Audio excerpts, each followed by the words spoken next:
Olá, amigos! Bem-vindos à 16ª edição de Espiritismo Agora, um programa feito para você que gosta de estudar, para conhecer. Estamos desde o nosso 14º programa, número 14, falando sobre evolução, um tema estudado, examinado desde há muito tempo pelo homem. E fizemos primeiro uma remissão histórica sobre os filósofos, para entender a evolução, como é que os filósofos imaginavam a teoria da evolução, a origem das coisas, e agora estamos falando dos cientistas. Mas para falar dos cientistas tivemos que fazer esta remissão histórica sobre a filosofia, principalmente os grandes filósofos da Grécia Antiga. Evolução, portanto, é o nosso tema. E o nosso convite para você fazer as boas reflexões sobre esta matéria. Nós iniciamos no programa anterior, no 15º, falando de Charles Darwin, um cientista inglês que apresentou a teoria da evolução das espécies através do seu livro, publicado no mês de novembro do ano de 1859, na cidade de Londres. Aí na tela você está vendo o gabinete de trabalho do Darwin. E então começamos dizendo que ele apresentou a sua teoria. Aqui estamos fazendo um resumo bastante rápido para você incursionar no estudo desse tema. Os organismos vegetais e animais, em que se inclui o homem, se desenvolveram por um processo de mudança gradual e contínua, a partir das formas anteriormente existentes. Esse é o início da apresentação da teoria do Darwin. Como nascem de cada espécie muito mais indivíduos do que os que reúnem possibilidades de sobreviver, e como, consequentemente, existe a luta pela existência que se repete com frequência, disso resulta e se segue que, variando, embora apenas da maneira, ligeiramente proveitosa para si, na complexa e por vezes mutáveis condições de vida, qualquer espécie terá, qualquer ser terá a maior probabilidade de sobreviver e assim será naturalmente selecionado. Isto é, de acordo com o grau de possibilidade de resistência e adaptação de cada um, esse é o que vai, com toda certeza, no processo da seleção natural, sobreviver. Então resulta daí de uma espécie a sequência natural de outra espécie. De acordo com o vigoroso princípio da herança, entro no assunto genético, toda variedade selecionada tenderá a propagar a sua forma nova e modificada. É assim que ele vai encaminhando a teoria da evolução das espécies. Esse é o pensamento do Charles Darwin. Essa é a teoria desse nosso pesquisador inglês, publicado em 1859. Então, depois que o Darwin apresentou a sua teoria, nós daqui a pouco vamos desenvolvê-la ato contínuo com as apresentações de novas ilustrações que faremos propositadamente para dar uma ideia de como fechar o assunto do Darwin aqui no nosso programa Espiritismo Agora. Foi necessário para os pesquisadores buscar o elo perdido, já que está se falando de uma mudança, de uma transformação de uma espécie em outra espécie a partir daquelas que conseguem resistir e conseguem sobreviver pelo princípio da adaptabilidade. Aqui nós estamos vendo uma grande descoberta feita pela ciência, pelos antropólogos que pesquisam, que buscam nos sítios mais longínquos aqui do planeta, nos lugares onde se pode obter informações através do que é possível colher em termos de resultado.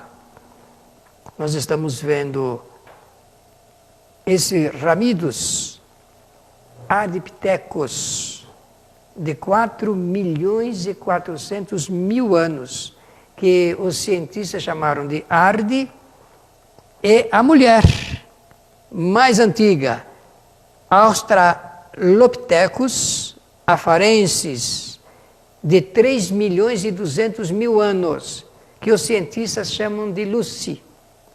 Ardi e Lucy formam o casal mais antigo até então descoberto e que se constitui aí no elo dessas mudanças que nós estamos mencionando a partir da teoria do Charles Darwin. Então vamos mostrar aqui, olha aqui o nosso amigo mais antigo, e que é o elo dos homens com os chamados símios. Idealizam esta família, então, nas mudanças, nas transformações das espécies. Por enquanto estamos vendo aqui na forma humana, que os cientistas datam e buscam interpretação de como chegaram e como conviveram aqui na Terra. Para a ciência, o homem e as famílias de símios, que são os macacos, descendem de um único tronco que é a mutação, por isso que mostramos lá o elo perdido. Foi utilizando o método comparativo que a ideia da antecedência foi sendo descoberta, comparando uma forma com a outra forma. O macaco antropóide, dessa nossa forma de andar com os pés, é o que mais se aproxima da forma humana.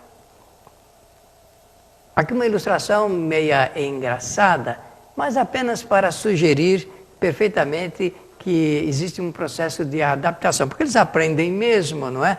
Então aqui vemos um antropóide, um chimpanzé, com toda a roupa nossa, né? Essa é uma coisa bem risível, vestir roupa no animal, mas ele parece que recebeu muito bem essa brincadeira humana. Mas isso não significa que o homem tenha sido um macaco antropóide. Mas faz a gente pensar bastante, não é verdade, amigo ouvinte, meu telespectador? Faz a gente pensar bastante. Existem 4 tipos de macacos antropóides: o gibão, o orangotango, o chimpanzé e o gorila. Vamos ver cada um deles para a gente perceber essas mudanças no processo de modificação. Isso vale a pena falar num programa espírita chamado Espiritismo Agora, porque tem tudo a ver com a interpretação espírita sobre a vida aqui na face da Terra. Esse é o gibão, o orangotango, com seu filhote, o chimpanzé, brincando aqui com um animal, e a mãe gorila.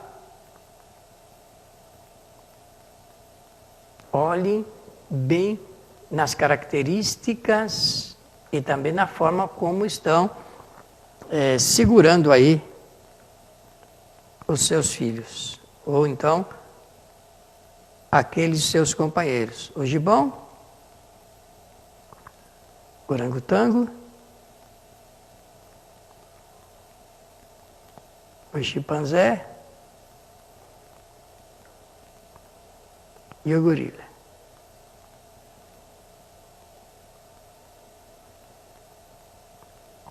Com qual deles se parece mais o homem?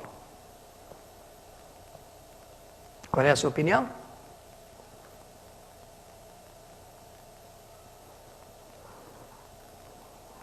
Aqui é uma família de gorilas. O gorila também apresenta semelhança notável com os outros macacos. Esses macacos, por sua vez, possuem extraordinária semelhança com os pequenos tarceiros, que são pequenos mamíferos chamados lêmures, lá da Lemúria, que possuem o pé traseiro muito comprido, originários da Lemúria. E é com os pés que eles se agarram, por isso que são tarceiros. Aqui uma foto de um grupo deles. Mais um exemplar. Observem sempre as características, né? Os tarceiros, por sua vez, revelam significativa semelhança com os lêmures de Madagascar e das Ilhas Camores. São os dois lugares muito antigos que se buscam, que se procuram esses elementos. Existe uma subordem dos mamíferos primatas chamados lêmures, terceiros, macacos antropóides e também os homens, que formam um grupo comum. Por isso que o nosso amigo Darwin foi somando essas informações através de um processo de classificação científica e chegando à conclusão de que poderia haver, por herança, uma forma de vindo depois da outra. A ciência recebe isso com muita naturalidade, né? As criaturas que mais se parecem com os lêmures são conhecidas como insetívoros, aqueles que se alimentam de insetos, o que chamados mussaranhos. Olha, um modelo e um outro, uma outra espécie. Isso para dizer dessa família que nós estamos descrevendo aqui, porque segundo a ciência há mais de 70 milhões de anos que aparecem esses elementos bastante primitivos na face da Terra para chegar até o ponto da nossa forma humana. Os lêmures podem ter 30 gramas ou então até 10 quilos, dependendo da espécie. Os maiores, que chegavam a pesar mais de 200 gramas, extinguiram-se desde que os humanos se estabeleceram lá nas ilhas de Madagascar. Observem bem aqui. Uma espécie chamada loris, o tárcio das Filipinas e a ramificação milhões de anos até chegar nessa fase aqui do Australopithecus. Nós vamos ter que fazer um breve intervalo e nós voltaremos logo a seguir para continuarmos com essa nossa exposição sobre evolução. Apoio cultural.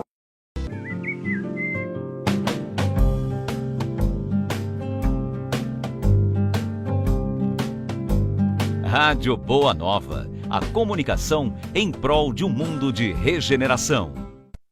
Os livros citados neste programa podem ser adquiridos na Mundo Maior Editora. Acesse mundomaior.com.br.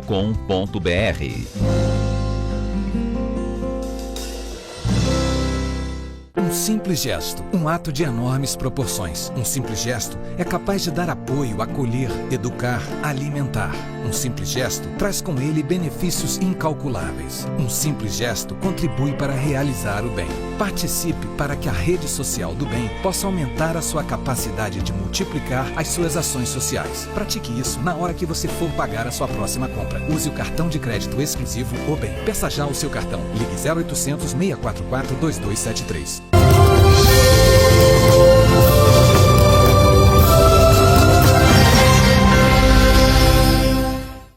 Retornamos para a nossa exposição sobre evolução e estamos falando das concepções dos cientistas sobre esse assunto ligado com a evolução das espécies. Por enquanto estamos lembrando o Charles Darwin. Olha, nesta ilustração ficará mais fácil entendermos aqui quando há uma proposta de compreendermos há 70 milhões de anos, quando aparecem essas espécies que vão preparar pelas ramificações, segundo a teoria do Darwin, até a chegada do homem.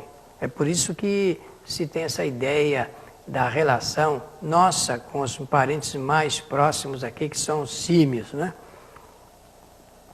Isso é muito importante, porque de 70, 60, 40, 25, 13 milhões de anos e 2 milhões de anos, quando aparece a espécie humana nessa forma como nós conhecemos, mas nós já vimos lá que existem exemplares de 4 milhões e 400 mil anos atrás. Vamos continuar mostrando algumas fotos para facilitar o entendimento através da visualização das semelhanças. Olhem bem, por favor. Eu não quero dizer que se parece com certas pessoas, mas dá quase que a impressão que a gente conhece pessoas parecidas, não é verdade?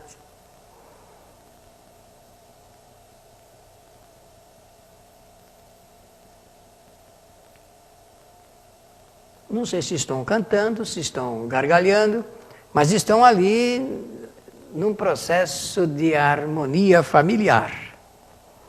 Talvez contando um caso do dia para o outro, não é? uma anedota, quem sabe. Aqui a família reunida. Olha que coisa bastante interessante. Nós precisamos conhecer sempre de onde nós viemos. O que nós somos. Por que estamos aqui fazendo essas experiências agora, através do conhecimento, usando a lógica, usando princípios éticos, né? Olha que foto bonita, não? 2 exemplares. Dormindo no colo da mãe, sossegado. Novamente, a ideia ilustrativa das ramificações. Aqui estamos vendo os lemos, lores, tárcios, os macacos do Novo Mundo, macacos do Velho Mundo, o gibão, o orangotango, o gorila, o chimpanzé e o homem. Há quem diga, os cientistas são claros nisso, que os chimpanzés são muito parecidos no comportamento com o homem. Há mesmo um estudo a respeito do crânio, do cérebro do homem com o crânio do chimpanzé, o cérebro do chimpanzé. O homem tem a ciência está em busca da verdade, quer conhecer a origem da vida. Então, apanham esses estudos para responder a essas dúvidas, a esses questionamentos. E é papel da ciência fazer isso. 70 milhões de anos atrás, verificou-se de maneira bastante repentina o final da ideia dos répteis. Se arrastavam. Aqui nós vemos a ilustração da Terra nesse tempo, da África, Sul América, a Eurásia, Antártica, a Austrália e a Nova América. E isto criou condições para que os mamíferos tivessem, por fim, uma oportunidade de evoluir com maior rapidez. Quando nós estudamos, em nome da doutrina espírita, esse processo da evolução, através das diferentes formas, nós vamos entendendo a mudança cada vez maior no processo de velocidade para a aprendizagem. Por exemplo, disse que nesses últimos 25 anos, dentro das ideias tecnológicas, conhecimentos tecnológicos, a humanidade progrediu muito. E daqui para frente, o que foi produzido em termos de 25 anos, será em 7 ou 8 anos. O encurtamento do tempo, uma velocidade maior, num resultado melhor para o conhecimento.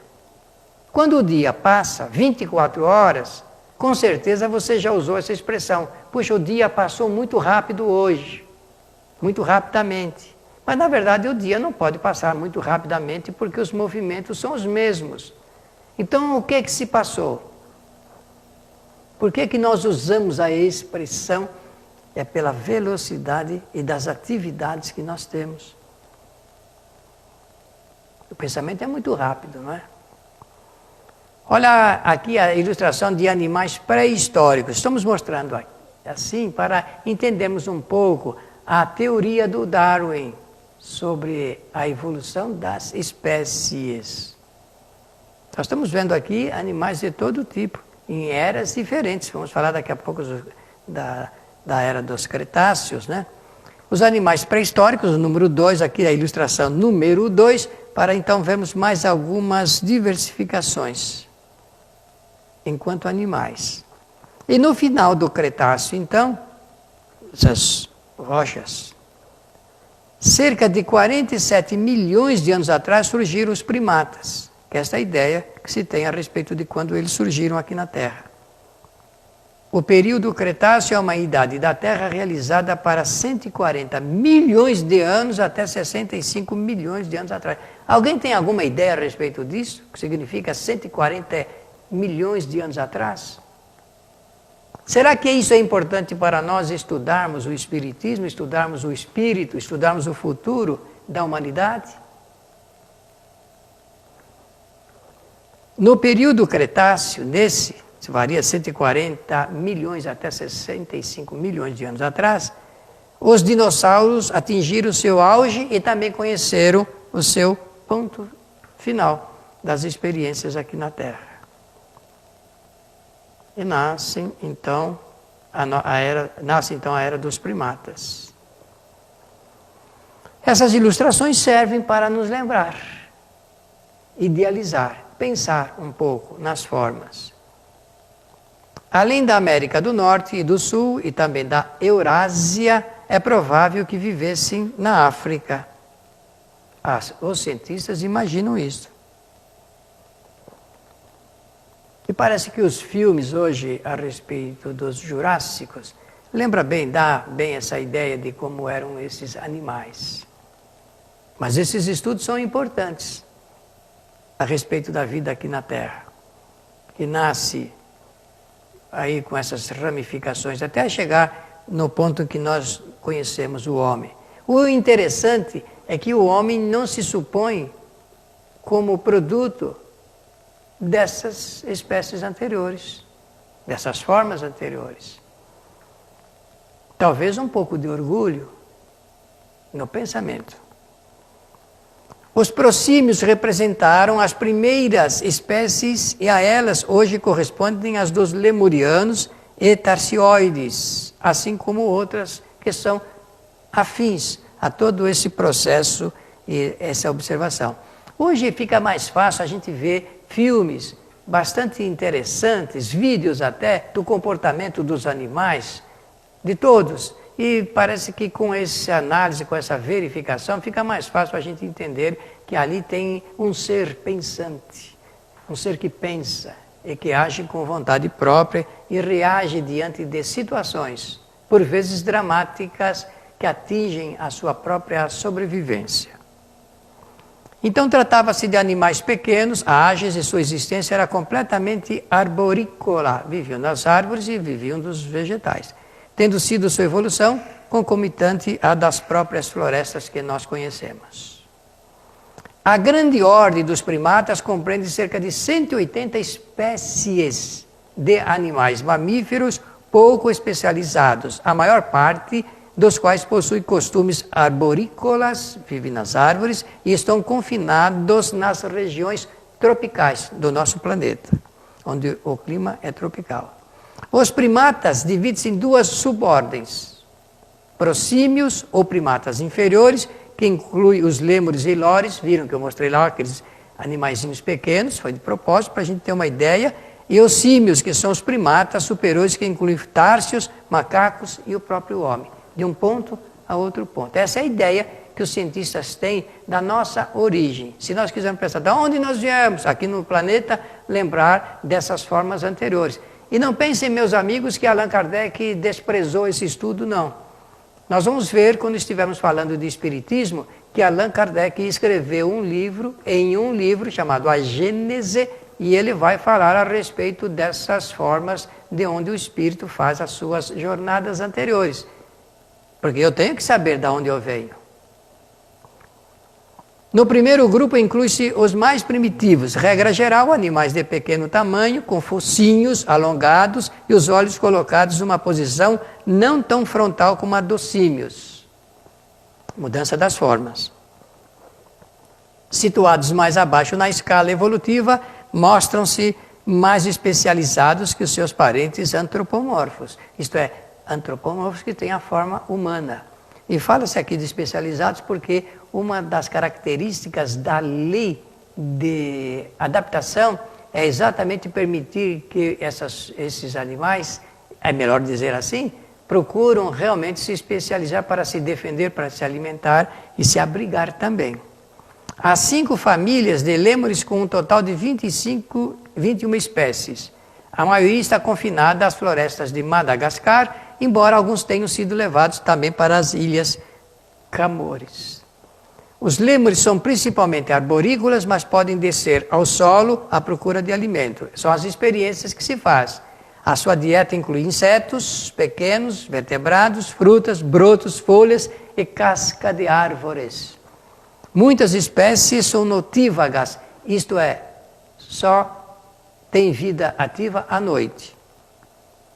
Os menores são os lêmures ratos, com um comprimento de 12,5 centímetros enquanto que os verdadeiros lêmures atingem cerca de 45 centímetros. Essas duas fotos mostram alguns exemplares. E agora, a partir desse instante, nós vamos falar de evolução. A teoria, como é que o Charles Darwin apresentou a sua teoria para nós entendermos o significado de toda esta exposição que fizemos. Mas isso, meu amigo, vai ter que ficar para o nosso próximo programa, porque nós já estamos encerrando praticamente Espiritismo Agora, no nosso número 16, número 16. E eu quero agradecer a correspondência que temos recebido, a todas as cartas, os e-mails. Continue mandando. Escreva também para Espiritismo Agora. Você está vendo aí na tela o nosso endereço eletrônico. Mande a sua correspondência, apresente as suas observações, as suas ideias, as suas perguntas e nós vamos respondê-las. No próximo programa, nós continuaremos falando sobre a teoria evolucionista. Temos que falar um pouco do Wallace, Alfred Russel Wallace também, e depois ingressaremos no estudo espírita sobre evolução, que é um dos princípios básicos do Espiritismo. O Espiritismo tem 14 princípios fundamentais, e evolução é um deles. Para estudar evolução segundo o Espiritismo, temos que estudar evolução segundo os filósofos e também os cientistas da antiguidade. Queremos nos despedir de você nesta oportunidade, agradecendo e convidando para o nosso próximo programa. Até lá, amigos.